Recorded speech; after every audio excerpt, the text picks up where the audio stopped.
जमीन से मिलने वाली ऐसी 5 हैरत अंगेज चीजें जिसने दुनिया भर के रिसर्चर्स के होश उड़ा दिए। आखिर रिसर्चर्स को जमीन से ऐसा क्या मिला था, आइए जानते हैं। नंबर 1, अमेरिका का एक किसान खेतों की खुदाई करवा रहा था तो कुछ ही मीटर की गहराई पे उसे एक अजीब सी चीज दिखाई दी। उस चीज की सच्चाई जानने के लिए जमीन को मस्जिद खोदना था। जैसे जैसे खुदाई का काम होता गया वैसे वैसे वो चीज जमीन के ऊपर नमूदार होने लगी।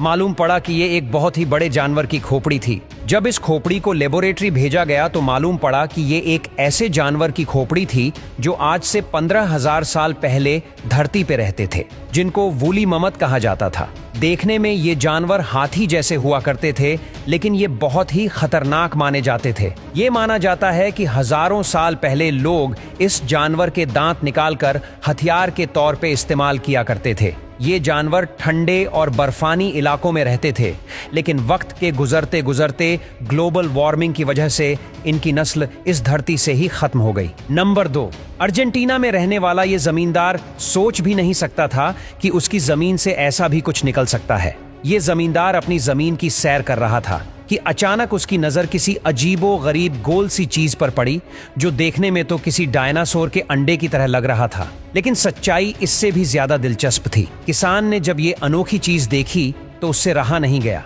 और उसने जमीन खोदना शुरू कर दी। ये अनोखी चीज 3 फीट जमीन में धंसी हुई थी, जिसको काफी मेहनत करके निकाला गया। जब रिसर्चर्स तक ये बात पहुंची तो पता चला कि ये कोई डायनासोर का अंडा नहीं, बल्कि 10,000 साल पुराने एक जानवर के जिस्म का एक हिस्सा था जिसे शैल कहा जाता है, और ये हिस्सा जानवर अपने डिफेंस के लिए इस्तेमाल करते हैं।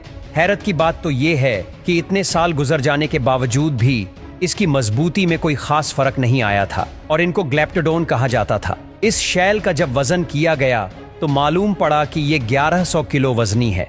यानी जिस जानवर के सिर्फ शैल का ही वजन 1100 केजी हो, वो पूरा जानवर कितना वजनी होगा, इसका अंदाजा आप खुद ही लगा लें। नंबर 3, 1970 में कुछ माइनर्स साइबेरिया की एक माइन पर मामूल के मुताबिक काम कर रहे थे कि अचानक एक माइनर की नजर मार्बल से बने एक ताबूत पर पड़ी जो जमीन के अंदर बुरी तरह धंसा हुआ था। उन्होंने बगैर टाइम जाया किए उसको बाहर निकालने का काम शुरू कर दिया।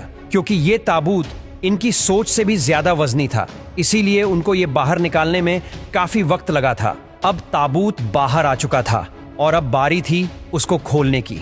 जो माइनर्स ताबूत मिलने पर ही इतने हैरान थे, उनको इस बात का बिल्कुल भी इल्म नहीं था कि अगले ही लम्हे वो क्या देखने जा रहे हैं। जब ताबूत को खोला गया तो उसके अंदर एक जवान और खूबसूरत लड़की की बॉडी मिली। लड़की की बॉडी देखकर ऐसा लग रहा था कि जैसे इसको मरे हुए चंद ही घंटे गुजरे हों, लेकिन ताबूत के अंदर बॉडी के अलावा एक और चीज भी थी। ताबूत में पिंक कलर का पानी मौजूद था जिसमें लड़की की बॉडी को रखा गया था। माइनर्स वो पानी देखकर रह न सके और उन्होंने उस लड़की की बॉडी को ताबूत से निकाल लिया।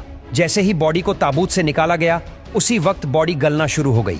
जब इस वाकया का इल्म अथॉरिटीज को हुआ तो फौरन हेलीकॉप्टर के जरिए ये ताबूत को साइंस लेबोरेटरी में भेज दिया गया, जहां साइंसदानों ने उस पानी पर रिसर्च शुरू कर दी जिसने सालों पुरानी बॉडी को गलने से बचा के रखा था। साइंसदानों का मानना था कि कई साल गुजरने के बाद इस पानी का एक्चुअल फॉर्मूला चेंज हो गया है, जिसको रिवर्स करना मुमकिन नहीं है। लेकिन एक बात तो कंफर्म है कि जिस जमाने की ये बॉडी थी उस वक्त लोग आज के दौर से काफी ज्यादा इंटेलिजेंट थे।